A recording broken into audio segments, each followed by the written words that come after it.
I don't normally do this, but I wanted to drop a video today, and I thought, why not have some fun? I'm going to do a prediction video for the final AEW pay-per-view of the year, which is tomorrow night, AEW World's End from the Nassau Coliseum in Nassau / Uniondale, New York on Long Island. So that is a homecoming for MJF.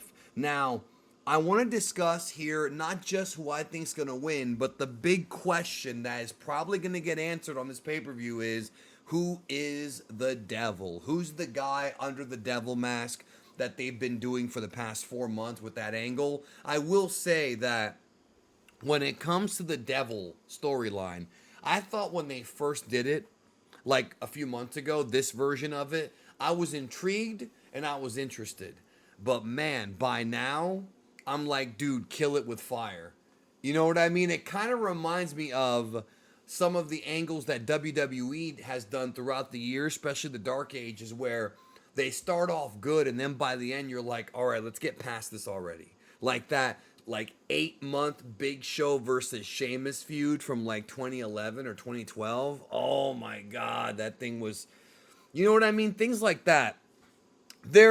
As much as I'm a big fan of long-term storytelling with the bloodline, you have to make things change. You have to bring people in and out of the group. You got to evolve the storyline, evolve the characters, and write compelling television. And even though I do like some of the devil stuff, I think by now the time has come. So we're going to find out who it is this week, and I'm going to go into my prediction on that in this video. So let's go through the card.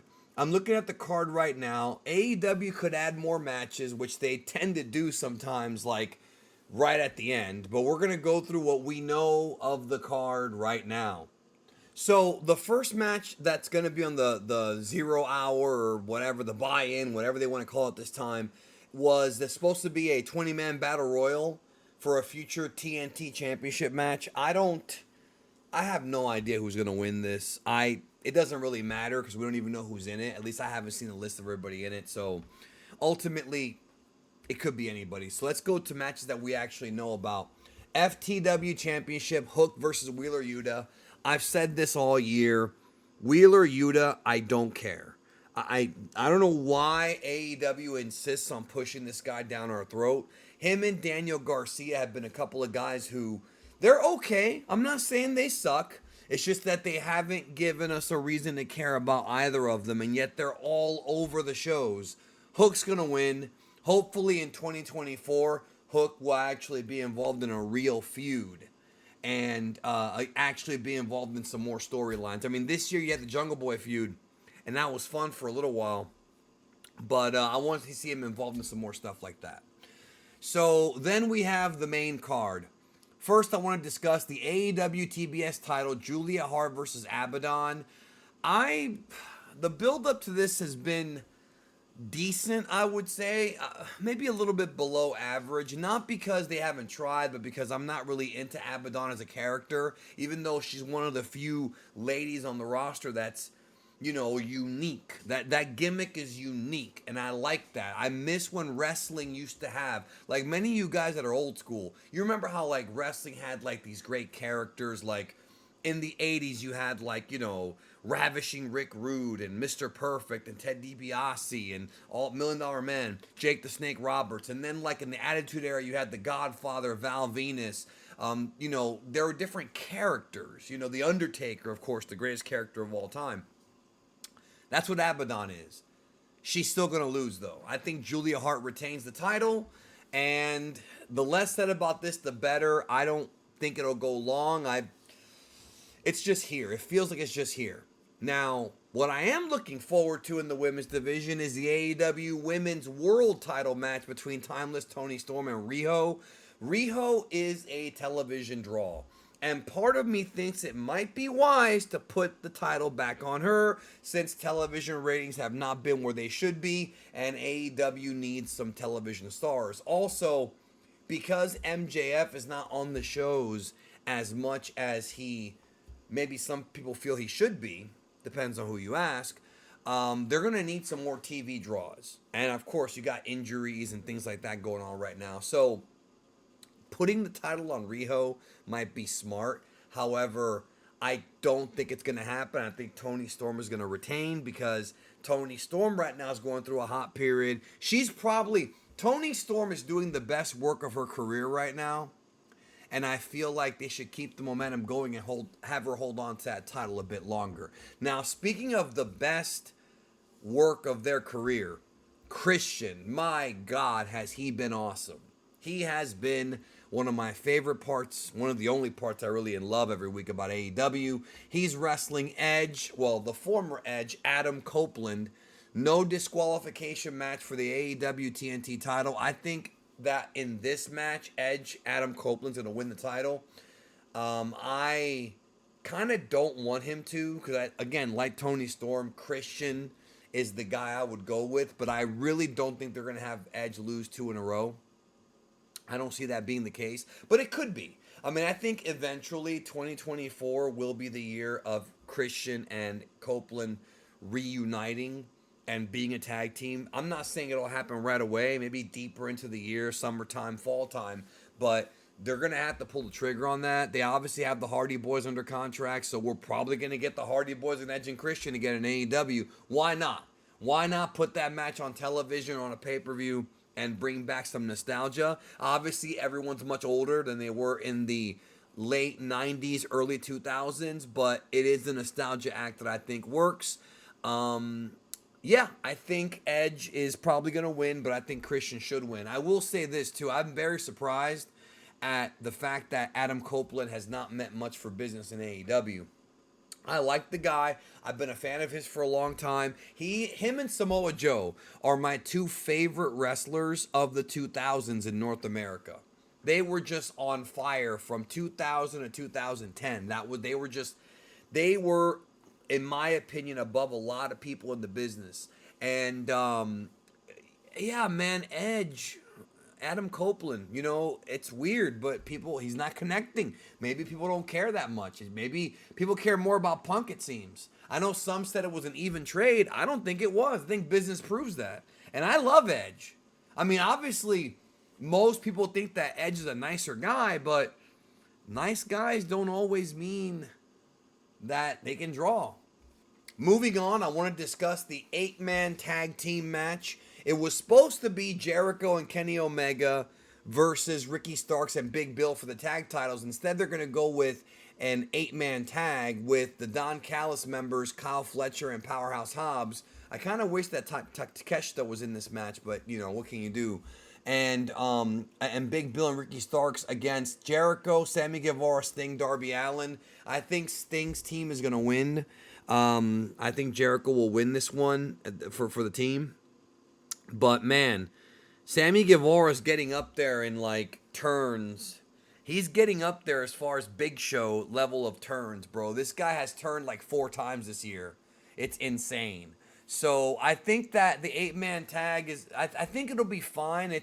They don't want to do the tag title match because apparently they want to hold off until Kenny gets better. And we don't know how long he's going to be out. He's got diverticulitis. But Jericho and Kenny Omega, a good team that needed more time. It's unfortunate because, stuff happens.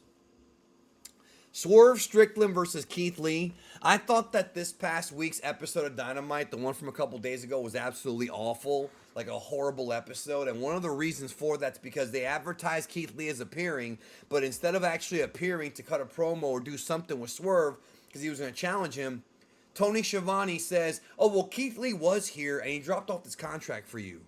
Why would Keith Lee go to the building, drop off a contract, and leave? When does that ever happen? Why wouldn't he confront him? Horrible. Why'd they even do that? Why even do that? Why advertise a guy and then come up with that reason? They could have had 100 different reasons. Tony could have said he's having travel problems, but, he emailed this to us. That would have at least made more sense. Oh, he missed his flight, but here's the contract he emailed to us from Tony Khan. That would have made more sense instead of, oh, Keith Lee was here and he left. Are you kidding me? A babyface shows up to challenge a heel and he leaves? Stupid. Anyways, this match is being done to give Swerve a big win on pay-per-view. Swerve has never, ever been on a run like this before. The 2 Adam Page matches, his promo work has been off the charts. The dude has been just absolute fire. Here's a guy that I know Triple H and WWE have got to be wishing was still around because, man, the potential. And look, I've always thought he was a great worker, but I never saw how much of a great character he was until now. And I know that his cousin is close to Tony Khan. He's one of the production guys, Will Washington, but it doesn't matter. Okay, it doesn't matter if he's got a cousin in management. Strickland himself, Swerve himself, is the one that's delivering the goods. If his cousin was in power and he's getting a push just because of that, it'd be bad. But the fact that he's actually good, that's a different story altogether. So, yeah, he's going to win. The push will continue. Miro versus Andrade. I don't know if they're doing like the Bobby Lashley thing again. It kind of reminds me of that. Most of this story has been, well, not most, all of this story has been on Collision. And I haven't watched Collision every week. I read up on what happens, but I don't watch it. Usually because I got other things going on at night on Saturdays. But Miro, I think Miro's going to win. I have a feeling Andrade's leaving AEW next year to go back to WWE. That's been talked about for a while. It's just his wife is there, even though she's hurt now. And he has a good rapport with Triple H. And he doesn't really seem to be focused on that much. I mean, he's been a Collision guy, for sure. But what else have they really done with him? So, to me, I think Miro's going to win this. I don't know where they go with CJ Perry. Maybe she'll turn on Andrade and join up with Miro. Or maybe she'll turn on Miro. It doesn't make sense, though, because they're still married, both in real life and storyline. So what can you do? Now, another match that I didn't even know was even added to the show. I didn't even know this was a match on the card. The Blackpool Combat Club, Claudio, Bryan Danielson, Mark Briscoe, and Daniel Garcia against Brody King, Jay White, Jay Lethal, and Roosh. This is basically like the leftover guys from the Continental Classic. That's what this is. Facing off against the other leftover guys. That's the way I view this match. Just to get them on the card. It's another 8-man tag. There's 2 of them on this show. It feels like one of those, it's cram everybody on the card type of things. Either way, though, because you've got great workers in this match like Jay Lethal and Bryan Danielson, I think it'll be good. I do see the Blackpool Combat Club getting the victory, but I feel like the heels, Brody King, Jay White, Jay Lethal, and Rouge, I think they kind of need the win more. I really do, but I don't know, man. I think Bryan's going to win this one. And then he's going to go to Japan next week for Wrestle Kingdom. That's next week. Then we have the Continental Classic Final for the AEW Continental Triple Crown title, whatever, ROH, New Japan Strong, and AEW Continental title. It's just more titles, bro. It's not necessary right now. I'm so tired of wrestling having so many damn titles. Eddie Kingston, Jon Moxley. I think this is a tough one for me. Okay, first of all, the promo work on Wednesday was good. These guys have worked together before. They had a feud in 2020 that I thought was one of the better things they did during the pandemic. And I think the match will be good.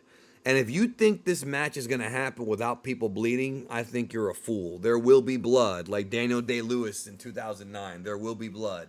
So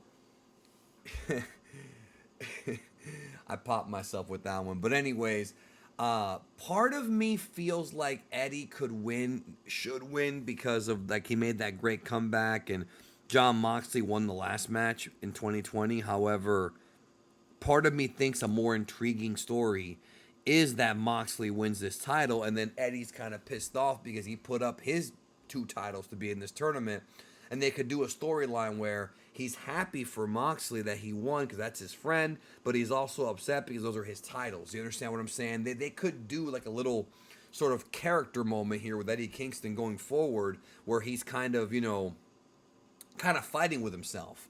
I'm happy for this guy, but I want it too, and that could lead to rematches where Eddie maybe gets the titles back or wins the Triple Crown. Either way, the match will be fine. I don't think the match will be bad. I think as much as I feel like Moxley is kind of a one-trick pony, man, I also feel like he and Eddie Kingston have chemistry, and I think on pay-per-view he usually delivers. So I'm gonna go with Moxley, although it's a pick 'em. It really is.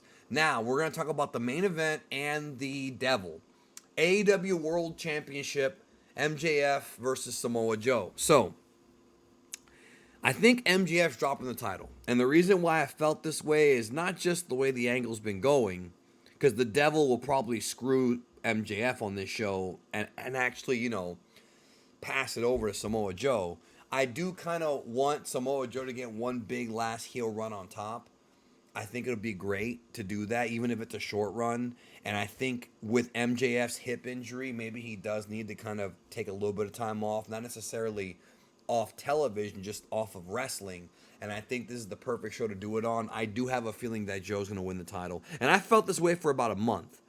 The build-up to this has been partially good, partially weak with the Devil stuff. But the thing is, Samoa Joe and MJF behind the mic are both fantastic. Samoa Joe's one of the few guys in wrestling that can convince you he's a killer.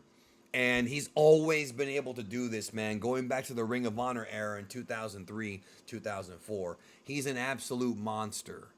So MJF and Samoa Joe, I'm going to pick Samoa Joe to win. Now, who is going to be revealed as the Devil? Now, it could be somebody from the AEW roster. It could be somebody from outside the company.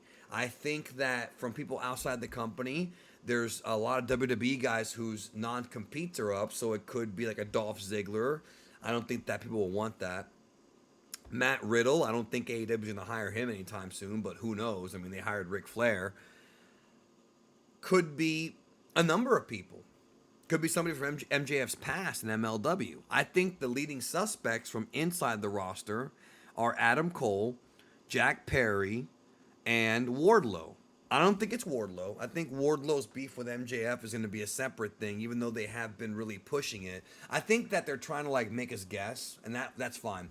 The reason why Jack Perry's a suspect is because he's been gone for a while, and because every time someone gets laid out, it's been put through quote-unquote real glass, cry me a river. So it could be him, or it could be Adam Cole, because I think a lot of folks thought from the beginning it was Adam Cole, that he was manipulating MJF, or that he thought that MJF was manipulating him, but really Cole is the guy behind everything, and maybe Cole, Roderick, and the Kingdom are the mask guys. Or maybe even Kyle O'Reilly's one of the mask guys. That's from the past. Look, I feel like this is difficult because if it's Cole, I think people are going to say, well, we kind of saw it coming. That's not always a bad thing. I think this is tricky because you don't want it to be somebody who nobody knows. If it's some indie darling that nobody's ever heard of, people are going to be let down. If it's someone from WWE who has no history with MJF, they're going to have to explain that. So Jungle Boy Jack Perry does have history with MJF going back earlier this year. And he's one of the pillars.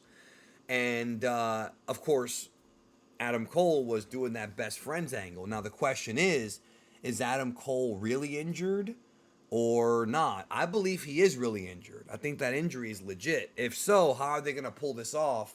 Are they going to have him just in the back unmasking or what? Doesn't seem very dramatic, but this storyline is so Black Scorpion from WCW / Higher Power from WWF. And normally I like stuff like this. I like sort of mystery stories, but I feel like this one's long in the tooth and kind of is cheesy. Either way, I think my prediction for who I think will be the Devil and who will screw MJF out of the title is Jack Perry. That's my prediction. I could be wrong. We'll find out tomorrow on the pay-per-view. I'll have a review up tomorrow night. Those are my thoughts. Take care. See you tomorrow.